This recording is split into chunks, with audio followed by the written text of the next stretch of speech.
नामाचे प्रेम का येत नाही हा प्रश्न बहुतेक जण विचारतात, पण थोडासा विचार केला तर असे लक्षात येईल की हा प्रश्नच बरोबर नाही.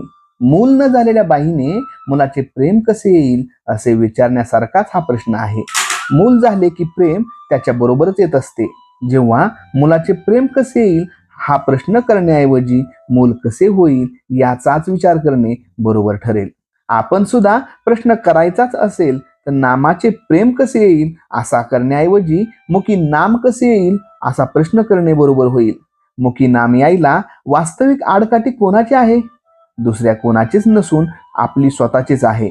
वास्तविक एकदा नाम घ्यायचे ठरवून सुरुवात केली की झाले, पण तसे होत नसेल तर दोष दुसऱ्या कोणाचाच नसून आपला स्वतःचाच आहे. म्हणून नाम घेणे हे आपले काम आहे, मग त्याच्या पाठोपाठ येणे हा प्रेमाचा धर्मच आहे.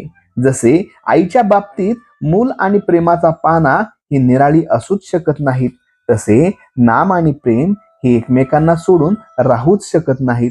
यावरून एक गोष्ट अशी ठरली की प्रेम का येत नाही याचे उत्तर आमच्या जवळ आहे, आणि ते म्हणजे नाम घेत नाही. म्हणून यावर कोणी असे म्हणेल की आम्ही नाम घेतोच आहोत तरीही प्रेम का येत नाही, हे विचारणे ठीक, पण आता आम्ही जे नाम घेतो म्हणून म्हणतो त्याचा विचार केला तर काय दिसेल?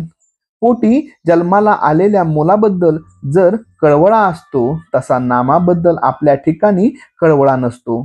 सर्व संतांनी किंवा आपल्या गुरुने नाम घ्यावे असे सांगितल्यामुळे आपण ते घेतो, किंवा दुसरे काही करायला नाही म्हणून घेतो इतकेच. अर्थात जसे घेतले तरी आज ना उद्या आपले काम होईलच, पण प्रेम का येत नाही असा प्रश्न विचारण्यापूर्वी आपण नाम किती आस्थेने घेतो हा प्रश्न स्वतःला विचारणे जरूर आहे.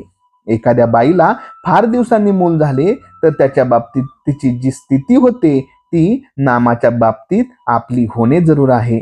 आपल्या देहाची वाढ जशी आपल्याला नकळत होते तशी आपली पारमार्थिक उन्नतीचीही आपल्याला नकळत झाली पाहिजे.